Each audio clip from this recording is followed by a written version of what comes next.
In the last couple of years, we've had Turki Alalshikh come into the sport, into this promotional landscape, obviously invested heavily, and I think has been able to help people like yourself and other promoters put on fights that maybe eluded us in the past because of financials. How is it working with him?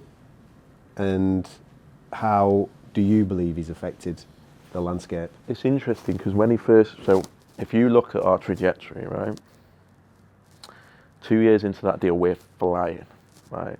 It's almost like there's no external influence, it's just survival of the fittest, and I love it in that environment. You know, if everyone had the same budget and everyone had I'd back myself all day long. I don't care what anyone says, I back myself 100% against these guys.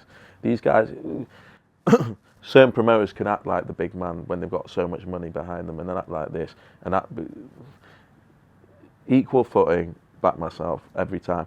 And it wasn't equal because we had a much smaller budget, but we were really flying. And obviously, Turki Alalshikh came into the sport.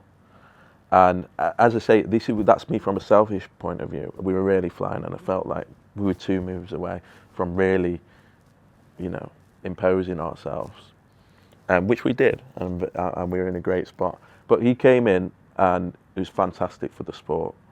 For us, it was like, wow, this is a new environment. Gone from who can put on the biggest fights between us, or then it became quite, I wouldn't say political in a way, yeah. And everyone was running in that direction. Mm-hmm. Everyone, broadcasters, fighters, landscape changed overnight. That was tough for me because it was completely out of my control. I'd always been able to navigate my own destiny, and you know what I mean? It was completely out of control. And again, people, I think, forget that. Queensberry were not what they were or anywhere near it. And I hope they don't mind me saying that, but no way near. No way near.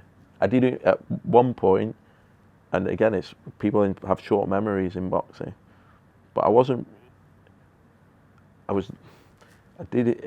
really, Queensberry weren't in a great spot.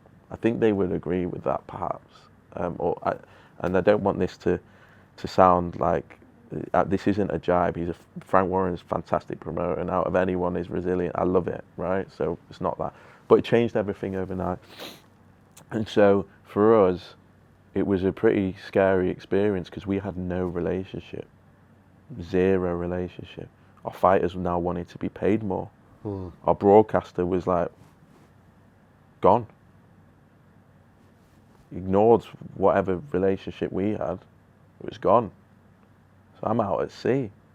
Fighters want to go into Saudi, want to be paid more.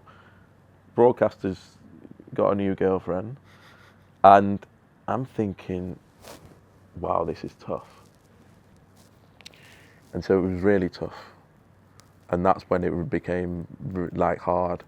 And again, you had to go back to the grind and back to the, how do we survive? Survival mode. And I have to say, I was very concerned at one point, but the way, and for whatever reason, and people can talk, I will always take people as I find them, but the way Turki Alalshikh has dealt with me since getting to know me, despite the promoters every day telling him how worthless I am and I'm disgrace and I'm this and I'm that, you should never work with him, never work. I mean, I would hear it secondhand from people in the room. It was like onslaught. Do not work with Boxer. Do not work with Ben Shalom. Do not free. Like it was freeze out time. We're coming together. Bang. Shalom. Gone. We don't want that problem anymore. And they then had the power to do that. But Turki Alalshikh was his own man, and he works with everyone, and I'm so grateful to him because if I'm honest, he had the power to switch my lights out.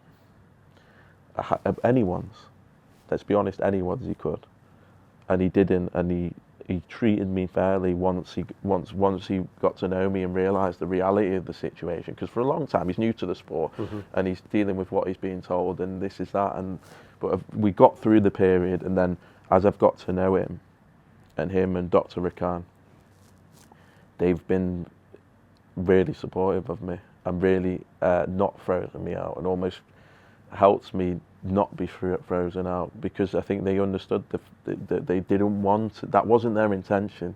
Their intention is to make great fights and bring the promoters together, not create more politics. And in fairness to them, they created way less politics.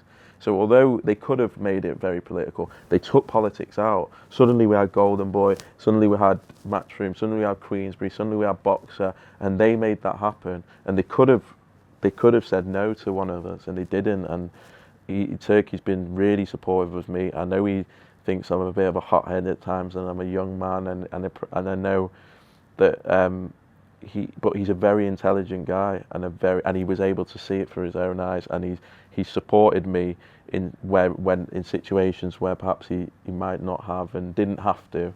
And so I'm extremely grateful for him. Again, that's from a selfish perspective. What he's done from the sport is phenomenal and will continue to be. And selfishly, I'm so glad that he didn't, that he's treated me fairly and been good to me. And he's a fantastic guy. He really is. And he's made me, and I don't like doing that because I'm not a shill for anyone, I promise you, and I'll call anyone out, but he's made me really change, like he's changing the face of his country. He really is. And I've seen him operate, and I've seen how much he cares about people and what he does. I think he's a fantastic guy, and we couldn't have asked for a better guy to come into boxing. And he's working really with Eddie now and all that sort of stuff. But I would never say anything different, because he's a great guy, and he's a great guy that loves the sport. And thankfully, from a boxing fan perspective as well, like, thank God he came into the sport.